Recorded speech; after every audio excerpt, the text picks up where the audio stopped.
ओम शांति। सृष्टि के रचयिता परमपिता परमात्मा जो ज्ञान आनंद शांति प्रेम सुख के सागर है, भाग्य विधाता है, दुख हरता सुख करता है, बिगड़ी को बनाने वाले हैं, वही हम सब आत्माओं को नरक से स्वर्ग, स्वर्ग और पति से पावन, दुख धाम से सुखधाम ले जाते हैं। और वही इस पतित विकारी भ्रष्टाचारी दुनिया से मुक्त करने का सहज रास्ता बताते हैं और शक्ति भी देते हैं। तो जिसे मुक्तेश्वर, पाप काटेश्वर, सदगति दाता, कल्याणकारी, खिवैया, बागमान, अनेकों नाम से उसको पुकारा गया है। पिता परमात्मा दया के सागर है, प्रेम के सागर है, दुख हरता सुख करता है, बिगड़ी को बनाने वाले हैं, सब आत्माओं के परम पिता, परम शिक्षक, परम सद्गुरु है, रक्षक है। तो हमारे प्यारे पिता का मिलन केवल कलयुग के अंत और सतयुग की आदि पुरुषोत्तम संगम युग पर ही होता है। जैसे आत्मा को कर्म करने के लिए शरीर अति आवश्यक है, शरीर के बिना कर्म कर ही नहीं सकती, ऐसे परमपिता परमात्मा को भी इस सृष्टि को पति से पावन करने के लिए और आत्माओं से मिलन मनाने के लिए शरीर की आवश्यकता है। अब परमपिता परमात्मा अगर देह को ग्रहण करेंगे तो उनको छोड़नी भी पड़ेगी, और जिस माता पिता से वो पालना लेंगे उनको फल भी देना ही पड़ेगा। तो वो भी हमारी और आपकी तरह सारे इस सृष्टि चक्र में, चक्रव्यूह में फंस जाएंगे। तो हमें कौन छुड़ाएगा? इसलिए परमपिता परमात्मा इस चक्र से सदा ही न्यारे रहते हैं, देह को ग्रहण करते नहीं। और हम सभी आत्माओं से मिलन मनाने के लिए, हमारा उद्धार करने के लिए, कल्याण करने के लिए शरीर रूपी रथ का आधार लेते हैं, जिसे भाग्यशाली रथ कहा गया। अति साधारण तन में आते हैं, वृद्ध तन में आते हैं, जिसको कोटि कोटि आत्माओं में से कोई बिरला ही पहचानता है। तो शिव बाबा के जो महावाक्य हैं, गीता में जो वर्णन किए गए हैं, यदा यदा ही धर्मस्य ग्लानिर्भवति भारत, तो बाप आकर के कलयुग के अंत के भी अंत में आते हैं, जब चारों ओर धर्म की गिलानी, अधर्म, भ्रष्टाचार, पापाचार, दुराचार, व्यभिचार छा जाता है, विशेष सागर बन जाता है, रौरव नरक बन जाता है, कांटों का जंगल बन जाता है। तो ऐसे समय पर शिव बाबा इस सृष्टि पर आते हैं, जो सत्यनारायण की कथा में बताया गया कि बूढ़ा ब्राह्मण बन के आयो, कंचन महल कियो। शिव बाबा कल्याणकारी हमारे ही खातिर बूढ़े ब्रह्मा के तन में प्रवेश करके हमें अपनी भी पहचान देते हैं, घर की भी पहचान देते हैं, और हमें अपनी रॉयल्टी का बताते हैं कि तुम आत्माएं कितने श्रेष्ठ और महान और पूज्य आत्मा थे, और उसके पतन का कारण बताते हैं कि जब तुम इस संसार में पहली बार आए थे तो अपने को आत्मा ही समझते थे, और 2500 वर्ष तक आत्मिक स्मृति में रहे, हम आत्मा है, इस देह को ग्रहण करके पार्ट बजा रहे हैं। तब हम सब आत्माएं पवित्रता, सुख, शांति से भरपूर थी। द्वापर युग में देहाभिमान के कारण ही हमारा पतन शुरू हुआ और माया, 5 विकारों, रावण ने हमको अपने पंजे में फंसा लिया और कलयुग के अंत में हम बिल्कुल ही अपने सत्य धर्म को भूल बैठे। तो बाप ने हमें देव रूप में इस सृष्टि पर भेजा था, सर्वगुण संपन्न, 16 कला संपूर्ण, संपूर्ण निर्विकारी, संपूर्ण अहिंसक, मर्यादा पुरुषोत्तम से। सृष्टि काल चक्र में पाठ बजाते बजाते सब कला खो बैठे और ही विकारों के वशीभूत होने कारण तमो प्रधान बन गए। फिर बाप इस सृष्टि पर आकर के अधर्म का विनाश, सत्य धर्म की स्थापना करने के लिए इस सृष्टि पर अवतरित होते हैं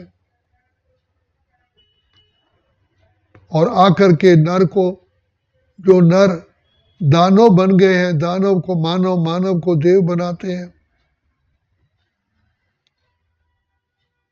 इस सृष्टि काल चक्र में पिता परमात्मा नरक को स्वर्ग, दुखधाम को सुखधाम, कांटों के जंगल को फूलों का बगीचा, रावण राज्य को राम राज्य बनाने के लिए बंधे हुए हैं। तो भाग्य विधाता भगवान हम बच्चों को निष्पक्ष भाव से शिक्षा देते हैं। इसी शिक्षा को लेकर के, धारण करके फिर हम मनुष्य देव रूप को प्राप्त करते हैं।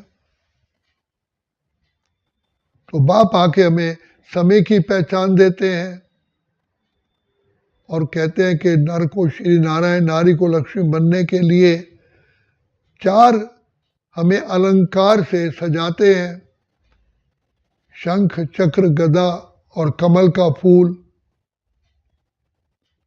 तो बाप इसके बारे में बताते हैं, जो विष्णु को दिखाया गया, विष्णु का चित्र वास्तव में लक्ष्मी और नारायण का कंबाइंड रूप है। 2 भुजाएं लक्ष्मी की, 2 भुजाएं श्री नारायण की। तो नारी लक्ष्मी, नर नारायण बनने के लिए बाप आकर के हमको 4 अलंकारों से सजाते हैं कि अपने मुख को शंख समान बनाओ, पवित्र वाणी बोलो और सदा ही मुख पर कंट्रोल रखो और स्वयं का दर्शन करा करके हमें अपनी पहचान देते, घर की पहचान देते, स्वयं की भी पहचान देते हैं और हमें फिर से जागृति दिलाते हैं कि तुम ही इस सृष्टि के हीरो एंड हीरोइन हो। और फिर हमें माया, 5 विकारों का ज्ञान देते हैं कि आत्माएं कैसे अपने विवेक को खो बैठती हैं। तो बताते हैं अपने को देह समझने से ही पतन हुआ, देह अभिमान ही सर्व दुखों की जड़ है। तो बाबा बार बार हमको कहते हैं देही अभिमानी बनो, इसी से ही आत्मा का अंधकार दूर होता है और सर्व विकारों से मुक्ति मिलती है। तो श्री बाबा कहते हैं ज्ञान की गदा धारण करने से ही तुम इस संसार में आने वाली जितनी भी परिस्थितियां हैं, विकार है, उनको ज्ञान की गदा से ही आप उनको नष्ट कर सकते हो, अर्थात विजयी बनते हो। और बाप कहते हैं तुम्हें कमल फूल समान ही इस सृष्टि में रहना है, क्योंकि अगर संसार को छोड़ के चले गए तो जिन जिन आत्माओं से 2500 वर्ष तक जो हमारे कर्जे रह गए लेना देना, वो फिर चुकता कौन करेगा। तो भगवान पिता परमात्मा हमको हमारे सहायक बन करके हमारा सारा हिसाब किताब चुकतू कराते हैं और सर्वगुण संपन्न 16 कला संपूर्ण संपूर्ण निर्विकारी संपूर्ण अहिंसक मर्यादा पुरुषोत्तम बनाते हैं। ये सृष्टि काल चक्र रात और दिन का खेल है। सत्युग त्रेता ब्रह्मा का दिन, द्वापर कलयुग ब्रह्मा की रात है। सुखधाम और दुखधाम का खेल है। सत्युग त्रेता सुखधाम है, द्वापर कलयुग दुखधाम है। ऐसे ही राम राज्य सत्युग त्रेता राम राज्य है, राम पिता परमात्मा द्वारा स्थापन किया हुआ राज्य है। और रावण 5 विकारों का राज्य द्वापर से शुरू होता है, द्वापर के शुरुआत से कलयुग के अंत तक हम विकारों के वशीभूत हो जाते हैं, अपने विवेक को खो बैठते हैं और ये तमो प्रधान बन जाते हैं। कहाँ सतो प्रधान थे। तो बाप पिता परमात्मा बहुत बहुत बहुत प्यार से हम बच्चों को शिक्षा भी देते हैं, रक्षा भी करते हैं, कदम कदम पे हमारी मदद करके पावन करते हैं। ये भी बाबा कहते हैं बच्चे रेस है, जैसे रेस के घोड़े होते हैं तो जीत जाते हैं, उनको इनाम मिलता है। हम सब आत्मा रूपी घोड़े हैं, ह्यूमन अश्व हैं, जो आकर के इन 5 विकारों पर जीत प्राप्त करके कर्म इंद्रिय जीत, प्रकृति जीत और विश्व जीत बनते हैं। पिता परमात्मा से वरदान पाने का, खुशियां पाने का, बाप से सर्व संबंधों का रस लेने का, अपना भाग्य बनाने का केवल यही समय है।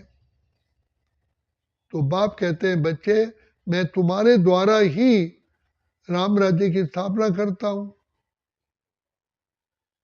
जो आत्माएं सर्वगुण संपन्न 16 कला संपूर्ण संपूर्ण निर्विकारी मर्यादा पुरुषोत्तम थे, देवताएं थे, कैसे विकारों के वशीभूत होकर के बंदर और बांदरी बन गए।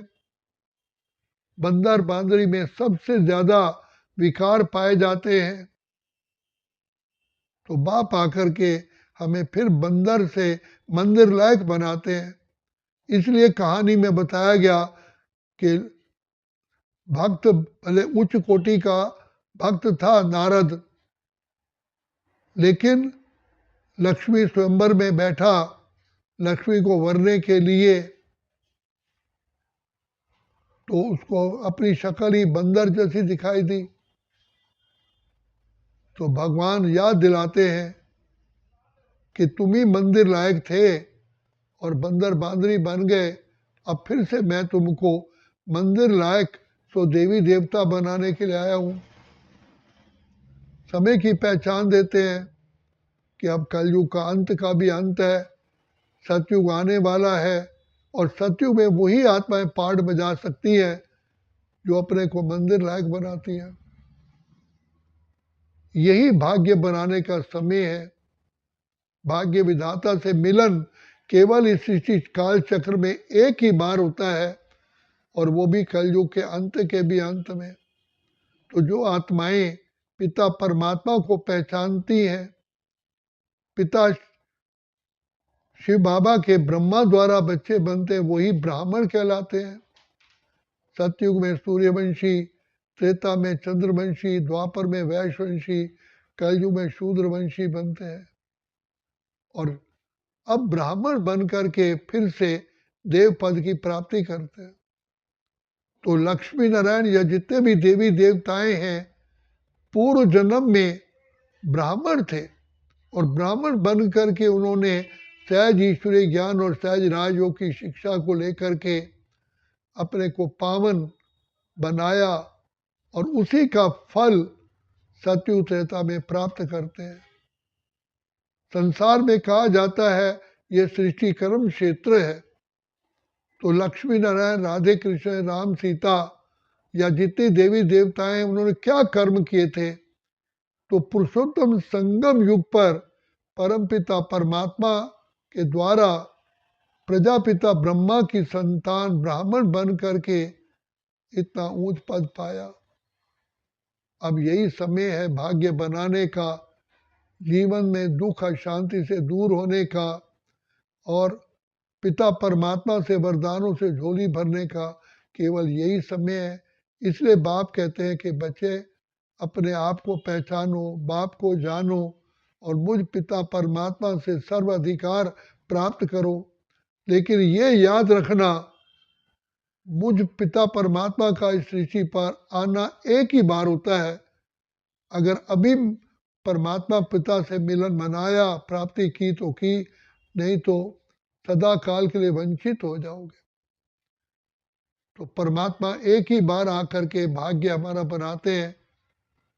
बाप सिर्फ यही मंत्र देते हैं, पवित्र बनो, राज योगी बनो, पवित्र बनो, राज योगी बनो और अपने जन्म सिद्ध अधिकार को प्राप्त करो। वैसे भी संसार के अंदर जो बच्चा लायक होता है, माँ बाप पिता का वर्षा वही प्राप्त करता है। तो बाप आकर के हमें भाग्य की कलम हमारे हाथ में देते हैं। जो जितना लायक बनते हैं उतना उस अनुसार ही फल पाते हैं। 16 कला संपूर्ण बनेंगे तो सतयुग में आएंगे, 14 कला बनेंगे तो त्रेता में आएंगे, और भगवान के महावाक्यों को धारण नहीं करेंगे, अपने जीवन को परिवर्तन नहीं करेंगे तो द्वापर कलयुग में ही आएंगे। तो अभी भाग्य बनाने का समय है, अभी नहीं तो फिर कभी भी नहीं। अच्छा, ओम शांति, ओम शांति, ओम शांति।